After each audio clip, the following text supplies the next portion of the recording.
नमस्कार, मैं हूँ प्रगति और आप देख रहे हैं गुड रिटर्न्स। सोमवार, सप्ताह का पहला कारोबारी दिन। सभी इंतज़ार कर रहे थे, इंतज़ार करें भी क्यों ना, क्योंकि शनिवार को अमेरिका ने ईरान के ऊपर हमला कर दिया, यानी ऑफ़िशियली ईरान और इज़राइल के युद्ध में अमेरिका की एंट्री हो गई। उसके बाद में संडे जो था, वहाँ की खबरों से बीता और सभी उम्मीद कर रहे थे, सभी कयास लगाए जा रहे थे कि जो बाज़ार है, वो बहुत बुरी तरह से गिरने वाला है।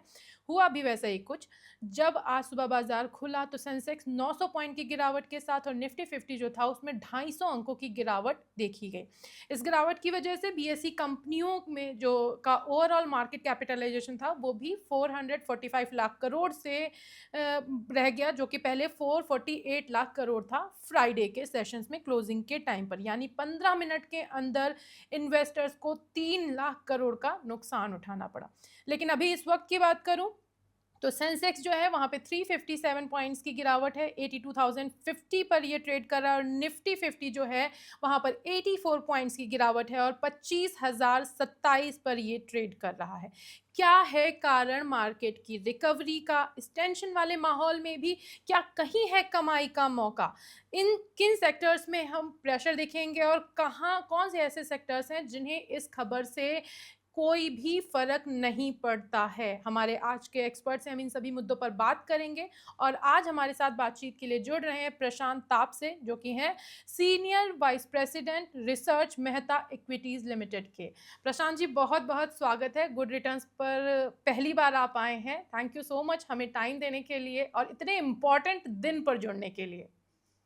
सही बात है प्रगति जी। आज बहुत इंपॉर्टेंट दिन है इंडियन मार्केट्स के लिए, क्योंकि लास्ट 2 दिन में जो हेडलाइंस बन रहे थे with respect to no US no intervene between Iran और इराक, इस चलते हुए तो इंडियन मार्केट्स ज्यादा मतलब 200 300 400 पॉइंट का एक्सपेक्टेशन था। बट ऑब्वियसली थोड़ा मॉर्निंग में गैप डाउन ओपनिंग हुआ। बट इंडियन मार्केट्स में आज के तारीख में ये जो टेक्निकल फैक्टर्स हैं, जिस तरीके से बाय वन डिप के स्ट्रेटेजीज जो अपॉर्चुनिटीज मिल रहे हैं because of global no uncertainties, ये डोमेस्टिक इंस्टीट्यूशन हो या रिटेल हो, अच्छी खासा समझ लिया। आप देखो लास्ट 6 महीने में जब भी कुछ ग्लोबल एक्टिविटी होती है, ऐसे जियोपॉलिटिकल टेंशन होते हैं, इंडियन मार्केट्स ऐसे जो 400-500 पॉइंट तक अगर नीचे खुलते हैं, तो इंडियन रिटेल इन्वेस्टर्स और डोमेस्टिक इंस्टीट्यूशन जबरदस्ती से मतलब आके खरीदना चालू कर देते हैं। बिकॉज हमको पता है कि फंडामेंटल्स इंडिया के बहुत स्ट्रांग है, इंटरेस्ट रेट सिनेरियो बहुत डाउन हो रहा है, इन्फ्लेशन बहुत कम हो रहा है, फंडामेंटल्स बहुत स्ट्रांग है, कॉर्पोरेट अर्निंग्स बहुत स्ट्रांग है।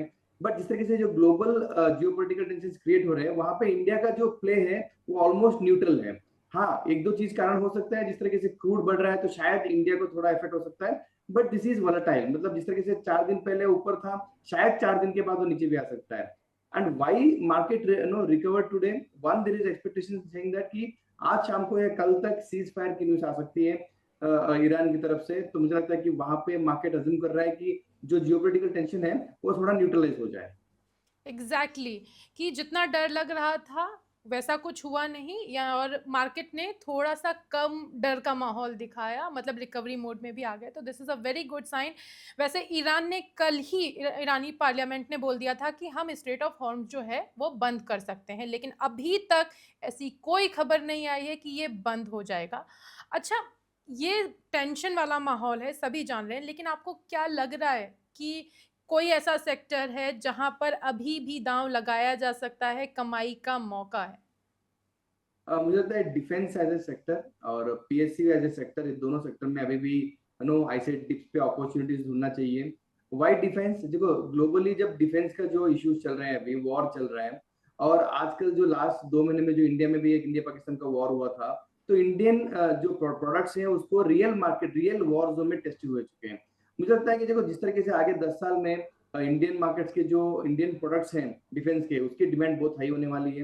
मुझे लगता है वो एक रीजन से, अगर कोई भी कारण से मार्केट गिरता है और डिफेंस के स्टॉक्स नीचे आते हैं, एक लॉन्ग टर्म इन्वेस्टर्स डिफेंस के स्टॉक्स खरीदना चाहिए। पीएसयू बैंक्स में क्यों अच्छा बोल रहा हूँ या एनबीएफसी क्यों अच्छा बोल रहा हूँ, जिस तरीके से अप्रैल से लेके अभी तक आरबीआई ने जो लिक्विडिटी पुश किया है, मेरे हिसाब से ऑलमोस्ट 10 लाख करोड़ के आसपास नो मार्केट को पुश दिया हुआ है आरबीआई ने। वो अगर परफेक्टली यूज होता है, डिप्लॉय होता है लोन देने में, इंटरेस्ट जो अभी घटा हुआ है, तो मुझे लगता है लोन की डिमांड भी बहुत आएगी। तो एनबीएफसी और पीएसयू बैंक, मुझे लगता है कि Q1 और Q2 ये दोनों के अर्निंग्स बहुत अच्छा आएंगे। वो हिसाब से ऐसे अपॉर्चुनिटीज को इन दोनों सेक्टर्स में बाइंग करना चाहिए। ओके, तो डिफेंस और बैंकिंग दो ऐसे सेक्टर्स हैं जहां पर अर्निंग के मौके हैं, क्योंकि हमारे जो फंडामेंटल्स हैं वो भी स्ट्रांग है। एंड सेकंड, जिस तरह से वॉर हुआ है उसके बाद में ऐसी उम्मीद की जा रही है कि ये स्टॉक जो डिफेंस स्टॉक हैं बेसिकली वो बूम कर सकते हैं, वो अच्छा परफॉर्म कर सकते हैं। वैसे रीसेंट सेशंस में भी, इनफैक्ट आज के सेशन में भी मैं जब तक ट्रैक किया था तब तक डिफेंस शेयर्स में लगभग 0.77% की राइज था।